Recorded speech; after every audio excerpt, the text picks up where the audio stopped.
विद्यालय सभा में आएगा। अधिकांश विद्यालयों में दिन की शुरुआत सुबह की विद्यालय सभा से होती है, जब पूरा विद्यालय परिवार एक साथ काम गतिविधि करने के लिए एकत्रित होता है। इस समय का उपयोग सुबह के समाचार पत्र की सुर्खियां पढ़ने, कुछ शारीरिक व्यायाम करने और राष्ट्रगान के लिए किया जा सकता है। इसमें अन्य गतिविधियों को भी जोड़ा जा सकता है, जैसे एक साथ गाना, एक साथ कहानी सुनाना या स्थानीय समुदाय के किसी व्यक्ति या बाहरी अतिथि को बच्चों से बात करने के लिए आमंत्रित करना आदि। फिर इसमें सुबह की सभा में आयोजित इस प्रकार की गतिविधियां बच्चों की रचनात्मक अभिव्यक्तियों को प्रोत्साहित करने में मदद करती है। सुबह की सभा को उस गतिविधि के रूप में देखा जा सकता है जो बच्चों को संचार और अन्य गतिविधियों जैसे नृत्य, नाटक या वाद विवाद आदि में एक दूसरे के साथ संबंध विकसित करने में मदद करेगी। चूँकि बच्चों को सुबह की सभा में कुछ गतिविधियां करनी होती हैं, इसलिए उन्हें स्वयं योजना बनानी होती है और उन्हें निष्पादित करना होता है, जिससे उनमें जिम्मेदारी की भावना विकसित होती है। उदाहरण के लिए, यदि किसी बच्चे की सुबह की सभा में समाचार पत्र पढ़ने की जिम्मेदारी है, तो उसे समाचार पत्रों की प्रासंगिकता और महत्व के अनुसार समाचार पत्रों का चयन करना होगा। विद्यालय सभा के सभी बच्चों के बीच सौहार्दपूर्ण संबंध बनाने और मनोरंजन कीड़ा प्रदान करने के बजाय उनमें एकता की भावना विकसित करने के लिए है।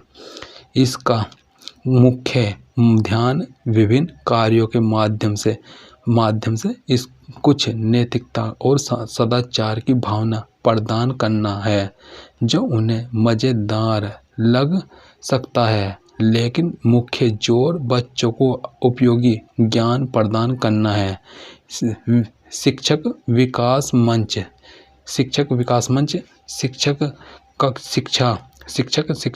कार्यक्रम शिक्षकों को तैयार करते हैं, जो विद्यार्थियों और छात्रों की पीढ़ियों को शिक्षित करते हैं।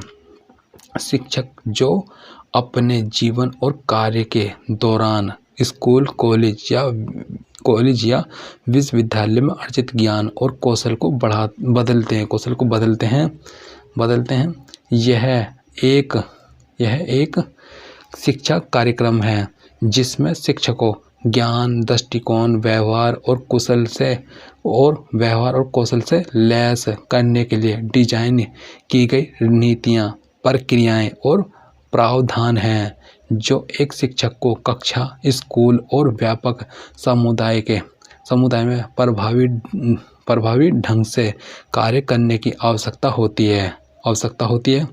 इसमें शिक्षक शिक्षा पाठ्यक्रमों के अध्ययन सूची को अद्यतन किया जाना चाहिए, यह सुनिश्चित करने के लिए कि यह एक शिक्षक का निर्माण करता है जिसे आधुनिक शिक्षा समस्याओं और विधियों का प्रबंधन करने के लिए प्रशिक्षित किया जा सकता है। शिक्षक शिक्षा कार्यक्रम की समय सारणी पर निगरानी की जानी चाहिए, यह सुनिश्चित करने के लिए कि यह ठीक से काम कर रहा है और वांछित परिणाम उत्पन्न करता है। इसकी समय पर निगरानी की जानी चाहिए। निरंतर अनुभवी विकास कार्यक्रम आयोजित किए जाने चाहिए। एक शिक्षक के लिए पेशेवर योग्यता एक होना चाहिए, इसलिए इसमें लगातार आयोजित किया जाना चाहिए। शिक्षकों की मांग और आपूर्ति का आकलन किया जाना चाहिए। यह देश के शिक्षा कार्यक्रम के लिए फायदेमंद है। शिक्षा और शिक्षक शिक्षा संस्थानों में अकादमिक सहायता सुनिश्चित की जाती है। यह शिक्षकों के लिए एक संसाधनपूर्ण वातावरण प्रदान करने के लिए सहायक होगी। इसलिए शिक्षक शिक्षा के व्यवस्थित सुधार के लिए निम्न चरणों का पालन करना चाहिए। शिक्षक शिक्षा पाठ्यक्रम को अद्यतन किया जाना चाहिए। शिक्षक शिक्षा क्रम की समय समय पर निगरानी की जानी चाहिए। इसमें निरंतर अनुभवी कार्यक्रम आयोजित किए जाने चाहिए। अभिभावक शिक्षक फोरम, इस निकाय में स्कूल प्रबंधन, शिक्षक, माता पिता और स्कूल का एक प्रतिनिधि शामिल है और इसकी बैठक साल में एक बार होती है। इस निकाय का उद्देश्य एक स्कूल परिवार विद्यालय संबंध बनाना और विद्यालय में राष्ट्रीयताओं का एकीकरण करना है। इस निकाय के कार्यकारी सदस्य स्कूल फंड जुटाने में मदद करते हैं। अभिभावक शिक्षक फोरम PTF निम्न के लिए एक स्वयंसेवी फोरम है। इसमें है माता पिता और शिक्षकों के बीच अच्छे संबंधों को बढ़ावा देना, स्कूल की उपलब्धियों में सहयोग और गर्व की भावना को प्रोत्साहित करना, विशेष कार्यक्रमों के आयोजन में सहायता करना और विद्यालय के लिए धन जुटाने में सहायता करना। अपने बच्चों की प्रगति जानने के अवसर मिलने के अलावा यह माता पिता को स्कूल की ज़रूरतों और आदर्शों को समझने का मौका देता है और माता पिता को स्कूल की कुछ गतिविधियों में भाग लेने में भी मदद करता है। इस प्रकार यह स्कूली जीवन के सामाजिक पहलू को विकसित करने में मदद करता है। अभिभावक शिक्षक संघ के उद्देश्य घर और स्कूल को निकट संपर्क में लाने के लिए इन दिनों शिक्षक और माता पिता एक दूसरे के संपर्क में नहीं आते हैं। माता पिता भी शिक्षक को नहीं जानते। दोनों को कभी ना कभी एक दूसरे से मिलना चाहिए। सभी बच्चों के लिए एक समान और गुणवत्तापूर्ण शिक्षा तक पहुंच सुनिश्चित करना। माता पिता को यह सुनिश्चित करना चाहिए कि सभी बच्चों को गुणवत्तापूर्ण शिक्षा मिले। शिक्षकों, प्रशासकों और समुदाय के बीच अंतःक्रिया को सुगम बनाना। PTA बच्चे के प्रदर्शन पर चर्चा करने के लिए शिक्षकों और माता पिता के बीच बातचीत का एक तरीका है। ये घर और समुदाय में बच्चों के कल्याण को बढ़ावा देना। माता पिता अपने पैसे में व्यस्त हैं। उन्हें स्कूल जाने और बच्चे की प्रगति में रुचि लेने का समय नहीं मिलता। साल में एक बार स्कूल माता पिता को आमंत्रित करता है, जिससे उन्हें बच्चे के प्रदर्शन और बच्चे की समस्याओं के बारे में जानने में मदद मिलती है। माता पिता को बच्चे के व्यवहार का पता चलता है। एक बच्चे के प्रशिक्षण में माता पिता और शिक्षक एक दूसरे के साथ समझदारी से सहयोग कर सकते हैं। अभिभावक शिक्षक संघ स्कूलों को समुदाय को यह बताने में भी मदद करता है कि वह क्या कर रहा है और किन समस्याओं का सामना कर रहा है। माता पिता और समुदाय की भागीदारी से स्कूल को अपनी विभिन्न गतिविधियों के लिए संसाधन जुटाने में मदद मिल सकती है। उपलब्धि डेटा इसमें है। उपलब्धि डेटा छात्र सीखने और उपलब्धि के बारे में जानकारी प्रदान करते हैं। इन आंकड़ों में मानकीकृत परीक्षण स्कोर, कक्षा आधारित आकलन, रूब्रिक, स्कोर लेखन, पोर्टफोलियो और कक्षा ग्रेड शामिल हैं। उपलब्धि डेटा सत्र उपलब्धि के बारे में महत्वपूर्ण प्रश्नों का उत्तर देता है। हमारे छात्रों ने जो ज्ञान, कौशल और समझ हासिल की है उसके क्या सबूत हैं? कौन सा प्रमाण दर्शाता है कि हमारे छात्रों ने शैक्षणिक दक्षता हासिल की है? समुदाय, उद्योग और अन्य पड़ोसी स्कूलों और उच्च शिक्षा संस्थानों के साथ साझेदारी बनाना, सीखने वाले समुदायों का निर्माण करना। विद्यालय समुदाय भागीदारी, यह एक विद्यालय या उस जिले जिसमें विद्यालय है और समुदाय में औपचारिक और अनौपचारिक दोनों तरह के संगठनों और संस्थानों के संबंध बनाने और बनाए रखने का एक विचारपूर्वक प्रयास है। इस भागीदारी का तात्पर्य निम्न से है। प्रत्येक भागीदारी की भूमिका और दायित्वों के साथ एक सामान्य उद्देश्य को आगे बढ़ाने के लिए एक औपचारिक संविधानात्मक संबंध स्पष्ट रूप से परिभाषित किया जाता है। इस भागीदारी में विद्यालय या पड़ोस की सुविधाओं और उपकरणों का उपयोग, संसाधनों को साझा करना, स्वयंसेवी सेवाओं को धन उगाना, विशेष विशेषज्ञता वाले पेशेवरों और अन्य लोगों से सलाह और प्रशिक्षण और सूचना साझाकरण और प्रसार, नेटवर्किंग, मान्यताओं जनसंपर्क शामिल हो सकते हैं। इसमें पारस्परिक समर्थन कार्यक्रमों और सेवाओं की योजनाओं, कार्यान्वयन और मूल्यांकन के लिए साझा जिम्मेदारी, बुनियादी अवसंरचना का निर्माण और रखरखाव, सहायता के अवसरों का विस्तार, सामुदायिक सेवा, नौकरी, इंटर्नशिप, मनोरंजन, संवर्धन, सुरक्षा बढ़ाने, साझा समारोह, समुदाय की भावना का निर्माण शामिल है। विद्यालय शिक्षा में सामुदायिक भागीदारी के लाभ हैं। इसमें है जहाँ समुदाय भाग लेते हैं वहाँ बेहतर विद्यालय की सुविधाएं होती हैं। विद्यालय कर्मियों के बीच जवाबदेही में वृद्धि होती है और प्रतिभागियों की बेहतर क्षमता होती है। शिक्षा में सामुदायिक भागीदारी विद्यालयी शिक्षा में मुद्दों और समस्याओं की पहचान करने में मदद करती है।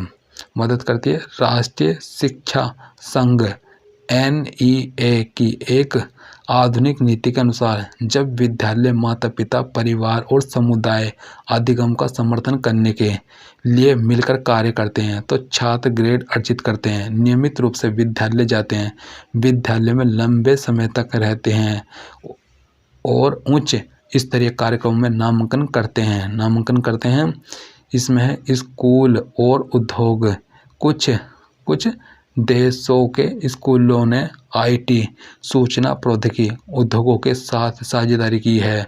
IT से संबंधित सुविधाएं जैसे कंप्यूटर इन उद्योगों द्वारा छात्रों के लाभ के लिए स्कूलों को प्रदान की जाती है। अन्य प्रौद्योगिकी क्षेत्रों के साथ भी ऐसी साझेदारी की जा सकती है। पड़ोसी स्कूल भी पार्टनरशिप कर सकते हैं। स्कूल उच्च शिक्षा प्रदान करने वाले संस्थानों के साथ सहयोग कर सकते हैं। हाई स्कूल, कॉलेज का छात्र भी एक सामुदायिक कॉलेज में दाखिला लेता है जिसके साथ उसकी साझेदारी होती है। सभी स्कूलों का सामान्य लक्ष्य बच्चों और युवाओं के शैक्षिक अनुभव को बढ़ावा देना ताकि यह सुनिश्चित किया जा सके कि वे सभी अपनी क्षमता को हासिल कर सकें। सभी स्कूलों के बीच साझेदारी, चाहे वे सरकारी हो या गैर सरकारी, इस लक्ष्य को प्राप्त करने में मदद के लिए इस्तेमाल किया जा सकता है, क्योंकि अक्सर पड़ोसी स्कूलों को लगता है कि वे समान चुनौतियों का सामना कर रहे हैं। अन्य पड़ोसी स्कूलों के साथ साझेदारी, स्कूलों के बीच छात्र संक्रमण में वृद्धि, स्टाफ के लिए क्रॉस सेक्टर प्रोफेशनल लर्निंग को प्रोत्साहित करना, पाठ्यक्रम और प्रावधान विकल्प को व्यापक बनाना, छात्र जुड़ाव और प्रतिधारण में सुधार करना, स्कूल के पाठ्यक्रम को व्यापक और समृद्ध करता है। सुविधाओं सहित स्कूल संसाधनों को साझा करने के अवसर पैदा करता है। उच्च शिक्षा की गुणवत्ता में निम्न के द्वारा सुधार किया जा सकता है। पाठ्यक्रम में परिवर्तन, गतिशीलता को बढ़ावा देने के लिए पाठ्यक्रम को प्रगतिशील होना चाहिए। छात्रों को पहले वर्ष या सत्र के बाद जो कुछ भी वे चाहते हैं उसे चुनने की क्षमता के साथ पहले वर्ष में कई पाठ्यक्रमों के विकल्प की पेशकश की जानी चाहिए। पाठ्यक्रम की भावना परीक्षा के इधर गिधर न होकर परियोजनाओं के इधर गिधर घूमनी चाहिए। ठहराव से बचने के लिए नवाचार करने की आवश्यकता है।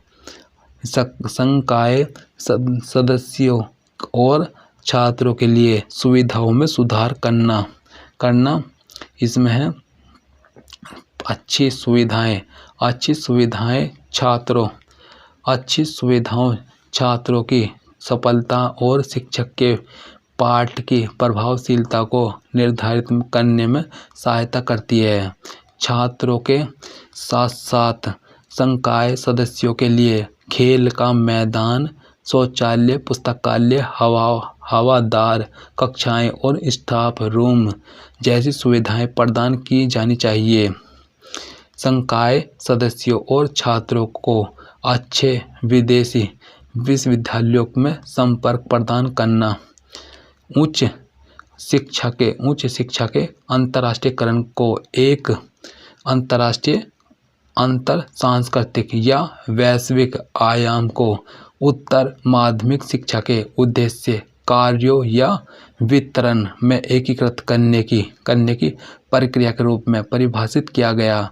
अंतर्राष्ट्रीयकरण के माध्यम से छात्रों और शिक्षकों को विदेशी विश्वविद्यालय के संपर्क में आने का अवसर मिलेगा।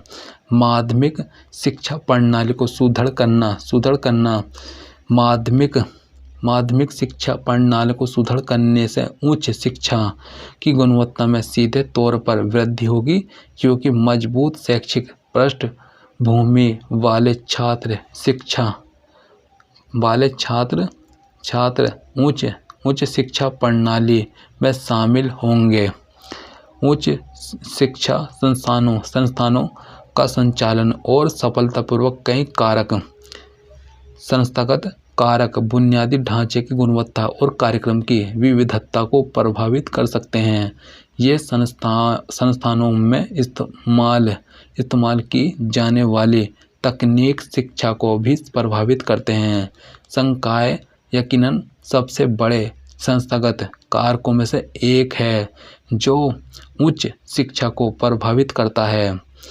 एक बहुत ही सक्षम संकाय का चयन शैक्षणिक संस्थान के लिए सकारात्मक होगा, विशेष रूप से व्यावसायिक कॉलेजों में छात्रों के लिए गुणवत्तापूर्ण शिक्षा सुनिश्चित करने में छात्र अच्छी तरह से विकास की प्रक्रिया के लिए शिक्षकों की योग्यता महत्वपूर्ण है।